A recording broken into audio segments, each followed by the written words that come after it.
E já que a gente está falando de eficiência e etc., vamos começar a pensar na parte do combustível aí, né? Eu queimo o combustível, ele libera energia. Se eu queimar o combustível numa panelinha, num copinho aqui, botar fogo, vai sair só calor, temperatura. No caso do motor, eu vou querer o máximo possível de movimento. Se sair calor, é o que eu não quero, mas não tem como fazer uma máquina perfeita só sair movimento. Mas a regra de um motor, qual que é?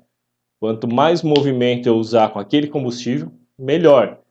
Vale não só para o, pô, que assunto chato. Não, isso na preparação. Tem muito cara que gosta de socar um monte de pressão de turbo, um monte de combustível e faz um acerto tudo errado que você acaba gerando tanto calor que você vai quebrar o motor. É melhor trabalhar com tudo menor, de uma maneira mais eficiente, a gente vai entender, para produzir a mesma potência sem rejeitar tanto calor a ponto de quebrar tudo, né? Mas olhando isso daí, o que, que seria?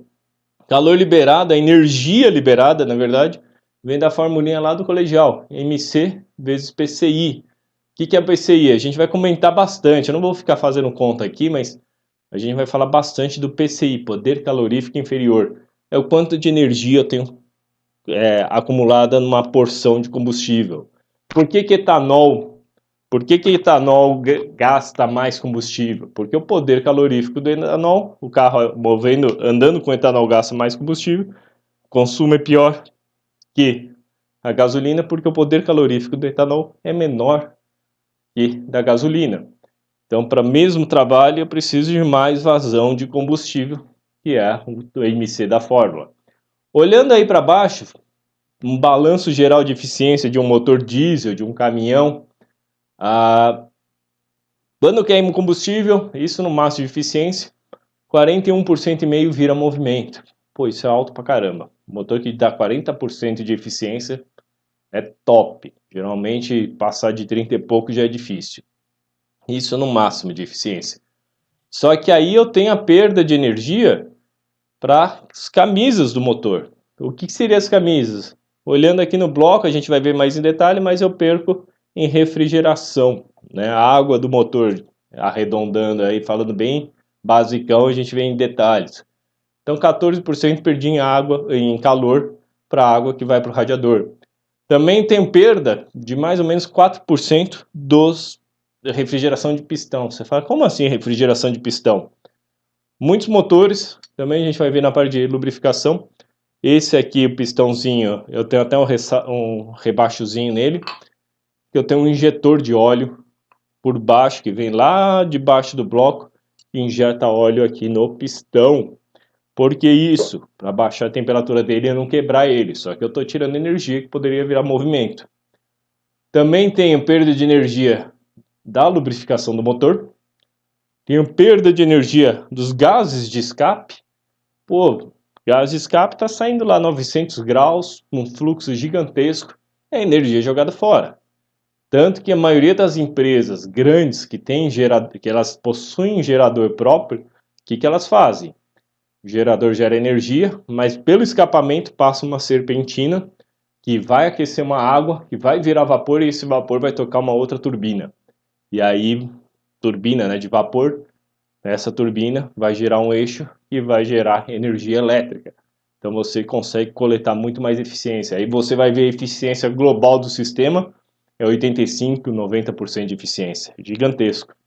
Mas no carro fica inviável eu fazer isso daí, a não ser que é um pouquinho que a gente faz do turbo para girar o compressor. Mas a gente vê mais em detalhes. O motor diesel também tem um grupo de alimentação. Eu tenho muita perda de energia, no caso, só para gerar pressão e fluxo de combustível para os injetores, que trabalham com pressão enorme. E no caso do caminhão, refrigeração forçada, 6%. O que, que seria isso? A ventoinha. No nosso carro, a ventoinha não é tão potente, porque a gente tem muito fluxo de ar, velocidade enorme. Pense num caminhão carreta, aquelas gigantescos, carregado subindo a serra. Ele está subindo a serra a 2, 3 km por hora, com a potência no máximo. Ou seja, gerando um monte de calor, rejeitando um monte de calor para o líquido de arrefecimento e sem fluxo de ar. Mais ou menos regra do dedão, esses caminhões de 360 cavalos vapor, que puxa carreta, a ventoinha rouba mais ou menos 40 cavalos do motor.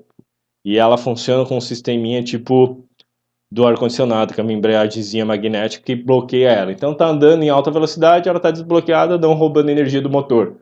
Peguei a ladeira, começou a esquentar, ela trava e começa a girar a ventoinha. E nesse momento o caminhoneiro até sente o tranco, porque, pô, 40 cavalos só de bombeando o ar é muita energia roubada do motor, né? Olhando o gráfico, a gente também não pode esquecer dos atritos internos. Atrito vira perda de energia em forma de calor. Tem até o videozinho que a gente vai fazer aí, a live, vocês já devem ter visto aí. O pessoal esquece que sempre que eu tenho uma eficiência de um sistema, se entra 100, sai 95, esses 5 é atritos. Esse 5% vai virar calor. No caso do motor, onde que eu perco muito em atrito? Para os pistões, isso aqui em função da rotação, motor testado, né? Pistões, tenho comandos de válvulas, tenho algumas bombas e principalmente eu perco muita energia de bombeamento. Então aquilo que a gente falou lá do motor diesel, se eu botar uma taxa de compressão muito alta, eu começo a gastar muita energia, perder em forma de atrito e virar calor, porque eu tô o atrito do próprio ar no bombeamento. Então é melhor às vezes eu não comprimir tanto ar e conseguir ganhar em eficiência.